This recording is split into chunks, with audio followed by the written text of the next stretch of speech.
What the Ladybird Heard Next by Julia Donaldson, illustrated by Lydia Monks. Once upon a farm lived a ladybird, and these are the things that she saw and heard. The cow in her shed, the horse in his stall, the cats who purred on the garden wall, the barn full of straw, the field full of sheep, the kennel where the dog lay fast asleep, the fish in the pond, the drake and the duck, the hive of bees and the heap of muck, the hog in his sty, the goose in his pen, and the coop which was home to the fat red hen. Now the fat red hen, with her thin brown legs, laid lots and lots of speckled eggs. But then, oh help, oh no, oh dear, those eggs began to disappear. Each morning all the eggs had gone, and the animals asked, "What's going on?" "I'll find out," said the ladybird. So she flew and she flew, and she saw and she heard. She saw two men in a big black van with a torch and a sack and a cunning plan. They were Hefty Hugh and Lanky Len, who had been to jail but were out again.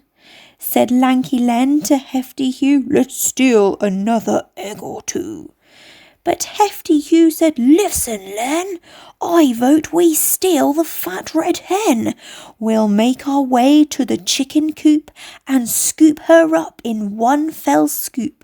Just think of all those eggs she'll lay us, and all the money folk will pay us." And Len replied, "We'll soon be rich. It makes my fingers start to itch." The little spotty ladybird told the animals what she'd heard. "Hefty Hugh and Lanky Len are planning to steal the fat red hen." Then the cow said moo, and the hen said cluck. Hiss, said the goose, and quack, said the duck. Neigh, said the horse. Oink, said the hog. Baa, said the sheep, and woof, said the dog. And the two cats meowed, "Those bad, bad men, we can't let them steal the fat red hen." But the ladybird said, "Listen quick, I've thought of a really clever trick."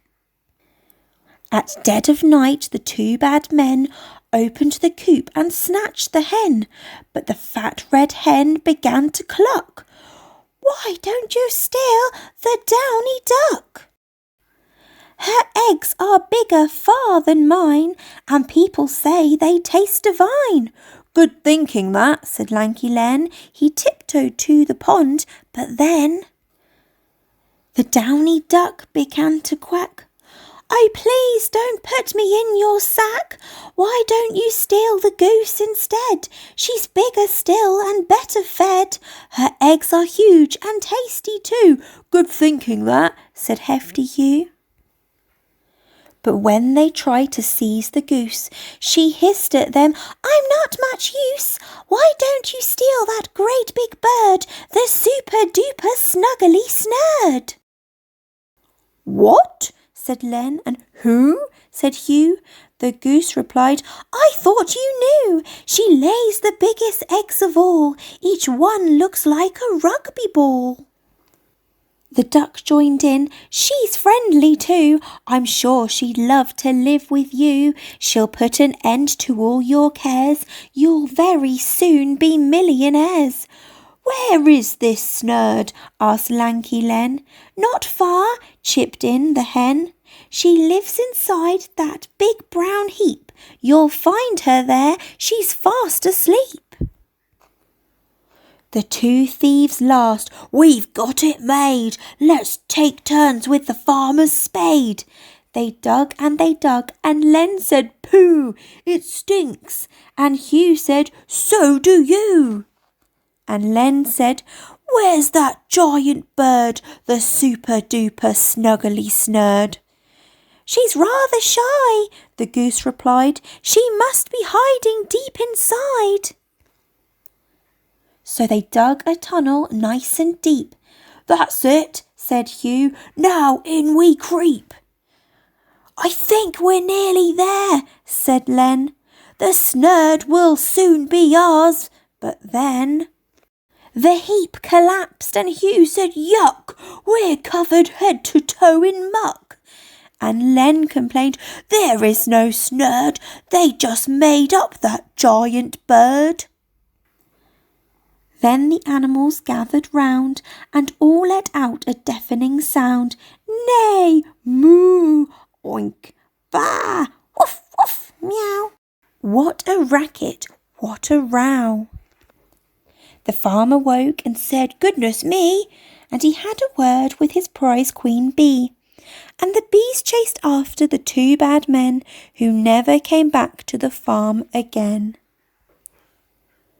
Then the cow said moo, and the hen said cluck. Hiss, said the goose, and quack, said the duck. Neigh, said the horse, oink, said the hog. Baa, said the sheep, and woof, said the dog. And the farmer cheered, and both cats purred. But the ladybird said never a word, and neither did the snuggly snurd. Thank you for reading with us today. We hope you enjoyed it. Bye bye.